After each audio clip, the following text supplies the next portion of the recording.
Super Typhoon Goni, known as Rolly in the Philippines, still an absolutely beast of a storm system. It continues to remain a Category 5. I want to start off with a look at this zoomed-in satellite picture. You can see that inner core of the eye wall. It's wobbling a little bit. These are terrestrial wobbles, and it indicates a powerful storm system. I actually just got a message from some people out here in the NCR family at that, and they were telling me, well, people here are saying it's moving away. It's not going to hit us.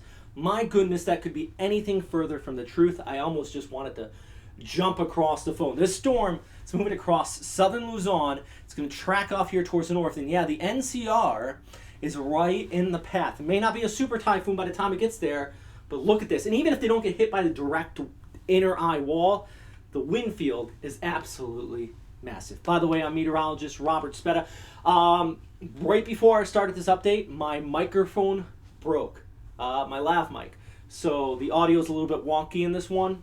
That's why. Just giving you a heads up. Winds right now 287, gusting to 351 kilometers per hour. Pressure at 915 hectopascals. This is still a Category 5 storm system on the Saffir-Simpson scale. It's actually well above a Category 5. Thankfully, Pagasa has issued signal 4 already for Catanduanes.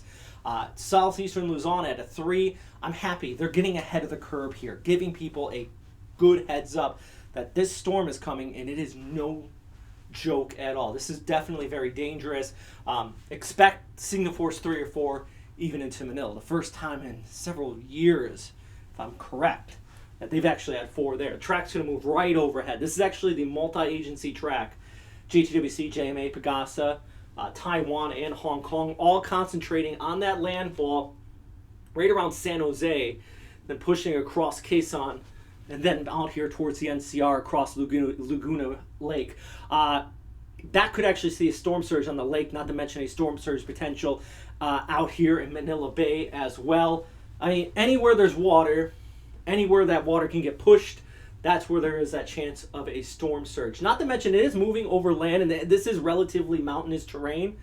But you have to remember, plenty of warm waters here. The sea surface temperatures in the inland sea here, upwards of 30 degrees plus. That is going to continue to add fuel to this storm system. So friction is going to weaken it, but it is still going to maintain that very strong intensity here. Look at the track. If this track follows through, I'm very concerned about San Jose here as well. This is a large floodplain at the base of the volcano, and this is not good. If that water funnels up in here, it's eerily, and I'm not trying to scare anybody, I'm just telling you what I see as a meteorologist, and I covered Haiyan. I was doing these videos hour by hour forecast. This is eerie similar to Tacloban and a very similar track. In perspective of the strength of the typhoon is a little bit weaker, but the funneling effect, if that water gets pushed on shore in that floodplain right in here.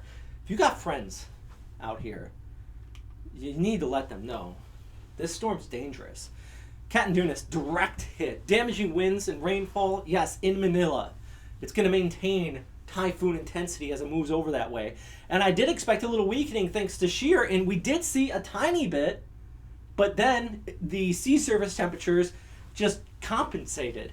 And this is still maintaining the strength. Actually, you can see kind of this pressing of the shear on the northern periphery that eye wall replacement cycle underwent, and now just reformed up a very thick eye wall, and in that inner core, that's those gusts over 300 kilometers per hour, with the wind field stretching well out over that. I mean, you could be looking at her typhoon strength winds in northern Samar, but that inner core is where we have those super typhoon strength conditions out here. Latest track from the Joint Typhoon Warning Center, they're holding no punches either. They're keeping it either super typhoon or just below super typhoon all the way up to landfall and maintaining typhoon intensity over Manila. Signal force 4 is not out of the question in Manila, guys. I know you're used to them weakening before they get there, but this one's going to hold on to some sort of grip for a while. Heavy rain, extreme, yeah. Plenty of rainfall in the mountains there in southern Luzon. Storm surge is going to be severe, especially in those bays and inlets in the right front quadrant. Yeah, wind damage as well. So much talk out here. Tropical outlook, guys. Follow me on all these social media platforms. I once again do apologize. I'm actually screaming into this, and now your audio probably got really louder. I'm actually screaming into this microphone here. I'm going to try to pick up a new lav mic today if I can find a place that sells it on short notice. But yeah, I'll try to have another video up this afternoon. Stay safe out there, guys. And as always, thanks for watching.